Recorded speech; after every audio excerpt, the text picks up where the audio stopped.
Hello, good morning class. As we know that we have completed our last chapter, that is chapter 2, consumers equilibrium utility analysis. Okay, now we are starting our new topic, that is consumer equilibrium indifference curve analysis. ठीक है, indifference curve analysis. Here is curve also. So indifference consumers equilibrium मैंने आपको बता रखा है. ठीक है, indifference curve क्या होता है, इंडिफरेंस सेट क्या होता है, इसके बारे में हम लोग इसमें पढ़ेंगे. We have already discussed consumers equilibrium in chapter 2, but the discussion in chapter 2 is based on the assumption that utility can be expressed in cardinal numbers like 2, 4, 6, 8 and it can be measured in terms of units. ठीक है, लेकिन do you ever do it in your daily life? Do you ever say that a cup of tea gives you 5 units of utility? कभी आपने ऐसा बोला है कि मैंने चाय पी मुझे 5 units of utility मिली है? नहीं. ठीक है ना. So gives you 6 units, perhaps never. शायद ऐसा कभी नहीं हुआ होगा ना, कि हम क्वांटिटी में तो नहीं बताते ना अपनी. तो एट बेस्ट वट यू से is that cup of T offers you greater satisfaction. हम क्या बोलेंगे कि हमें ग्रेटर सेटिस्फेक्शन मिला है, ठीक है, then a cup of coffee. या हम उल्टा बोल सकते हैं कि हमें कॉफ़ी से ज़्यादा सेटिस्फेक्शन मिला है देन अ टी. ठीक है. So comparison of utility in terms of higher or lower level of satisfaction refers to ordinal concept of utility. It differs from cardinal. Ordinal जो होता है cardinal से different होता है. ठीक है. Indifference curve जो होता है हमारा, जैसे इंडिफरेंस कर्व क्या होता है, पहले इसमें आपको मैं बताती हूँ 2 टाइप्स ऑफ यूटिलिटी. मैंने आपको बताई थी cardinal utility and ordinal utility. ये मैंने आपको ऑलरेडी एक्सप्लेन कर रखा है कि कार्डिनल क्या होता है, जिसमें हम मेजर करते हैं इन टर्म्स ऑफ यूनिट्स, जैसे 2, 4, 6, 8. और ऑर्डिनल को क्या होता है, जिसको हम it can be best B ranked और कंपेयर्ड एज हाई और लो. ठीक है, उसको यूनिट्स के उसमें हम कंपेयर करते हैं. जो कंसेप्ट ऑफ इंडिफरेंस सेट है, it is a set of those combinations of two goods which offer the consumer the same level of satisfaction. ये वो कॉम्बिनेशन होता है गुड्स का जो कंज्यूमर को same level of satisfaction provide करता है, so that the consumer is indifferent across all combinations in different set. तो जो कॉम्बिनेशन होता है, जो कंज्यूमर होता है, उसका अलग अलग रहता है. जितने भी वो कॉम्बिनेशन करता है इन डिफरेंट सेट का, तो वो इज दैट इज इनडिफरेंट. ठीक है, दैट आर नॉट सेम. अब जैसे सपोज एग्जाम्पल देखो, different combinations of apple and गुड़. कॉम्बिनेशन है A B C D. Number of apples कितने हैं 1, ऑरेंज कितना है 10, बी कितना है, this is 2, this is 7, this is 3, this is 5, this is 4 and this is 4. ठीक है. तो ये क्या हुआ कि नोट, ये जो फॉलोइंग ऑब्जर्वेशन से क्या पता लगा कि जो कॉम्बिनेशंस हैं A B C and D are specified by the consumer according to his taste and preference. उसने अपने टेस्ट और प्रेफरेंस के अकॉर्डिंग यूज़ किया है कि उसे पहले भाई नंबर ऑफ एप्पल एक अच्छा लगा, उसने 1 खाए, लेकिन ऑरेंज उसने 10 खाए.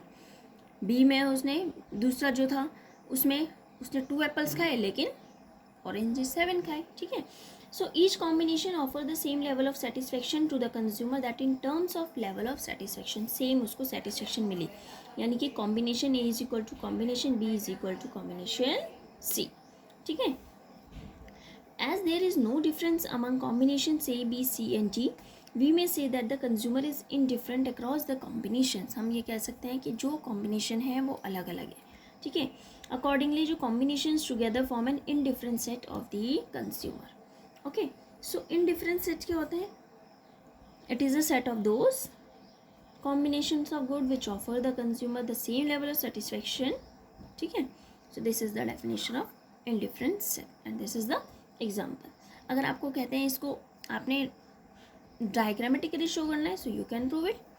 आपने एप्पल्स और ऑरेंजेस शो करके दिखाना है. ठीक है ना. जैसे सपोज अगर आपको डायग्राम के उसमें इंडिफरेंस, अगर मैं इसी का इंडिफरेंस कर्व बनाती हूँ तो ये कैसे बनेगा मेरा, it should be like this. Here you can show apples and here oranges.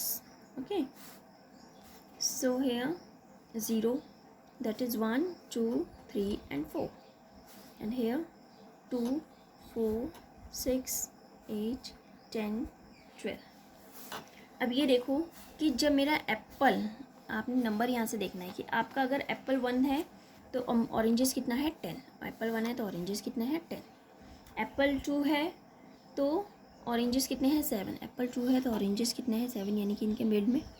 Apple 3 है तो ऑरेंजेस कितने हैं 5. दैट इज़ 5 इसके बीच में। एप्पल 4 है तो ऑरेंजेस कितने हैं 4, ठीक है, नहीं सॉरी 4 तो यहाँ पे है। तो ये जो आपका ये कर्व आएगा ये ऐसे आएगा, this is the indifference set. ये क्या है, इनडिफरेंस कर्व। इनडिफरेंस कर्व क्या होता है, जो डायग्रामेटिक रिप्रेजेंटेशन होता है इनडिफरेंस सेट का, ठीक है, indifference curve. So we can say that indifference curve is a diagrammatic presentation of an indifference set of a consumer, ठीक है। काम है indifference curve, it is a diagrammatic presentation of an indifference set. It is the focus of all the such points which show different combinations of two commodity yielding the same level of satisfaction, ठीक है। now जो आपका monotonic preference आता है consumer का, वो क्या रहता है, मोनोटोनिक प्रेफरेंस मतलब एक बेसिक अजम्पशंस लेके चलते हैं हम इंडिफरेंस कर्व की। It means consumer preference are such that greater consumption of commodity always offers him a higher level of satisfaction, implying that the consumer is never oversupplied with a commodity or that he never finds himself in a situation of negative marginal utility, ठीक है। जैसे suppose एक consumer है, consumer bye करता है 2 apples and 5 oranges, उसने 2 apples खरीदे और 5 one. Now his income level rises, purchasing power का उसकी बढ़ती है, तो उसने क्या करा, अब एप्पल की क्वांटिटी बढ़ा दी, उसने एप्पल ज़्यादा खरीदे, ऑरेंजेस सेम है, so that he has 1 more apple than before while the number of oranges is the same as before, ठीक है। अकॉर्डिंग टू मोनोटोनिक प्रेफरेंस की अगर हम बात करते हैं तो 3 एप्पल्स और 5 oranges must yield higher satisfaction. अब उसने जब 3 ऑरेंज लिए तो उससे ज़्यादा सेटिस्फेक्शन मिलेगी, ठीक है। तो इसी को ही क्या बोलते हैं हम लोग, the satisfaction level can remain constant. Satisfaction level जो ऑरेंजेस से मिला वो हमने 5 ही रहने दिया, ठीक है। तो इक्वल सेटिस्फेक्शन लेवल मिलता है अगर हम डिफरेंट उसको भी अगर यूज़ करते हैं, ठीक है। सो ये आपका मोनोटोनिक प्रेफरेंस है। सेटिस्फेक्शन जो मिलता है, greater satisfaction, that is called monotonic satisfaction preference, ठीक है। तो जब आपका मेन आएगा, इसके बाद आपका मेन नेक्स्ट पॉइंट आएगा कंज्यूमर्स बजट। कंज्यूमर्स बजट क्या होता है, ठीक है, कंज्यूमर्स बजट क्या होते हैं। Let us consume that the consumer has a budget of ₹60।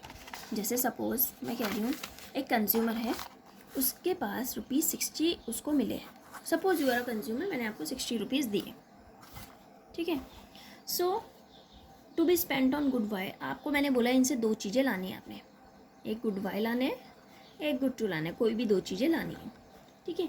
Also assume that price of good, इसका मैंने बोल दिया आपको प्राइस ₹2 पर यूनिट है।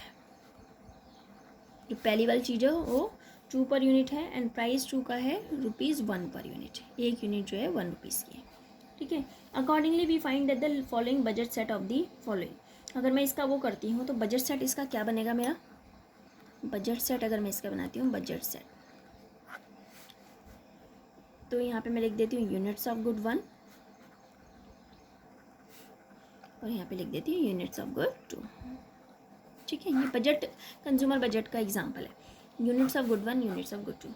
अगर सपोज मैंने यूनिट्स ऑफ गुड 1 नहीं खरीदा, कुछ ज़ीरो कुछ नहीं खरीदा, तो यूनिट्स ऑफ गुड 2 कितनी खरीदूँगी, पूरे 60 की खरीदूँगी, क्योंकि भाई वो ₹1 का था तो ₹60 है, तो ₹1 यानी कि 60 यूनिट्स आ सकती हैं मेरी, अगर मैं होल इसमें खर्च करती हूँ।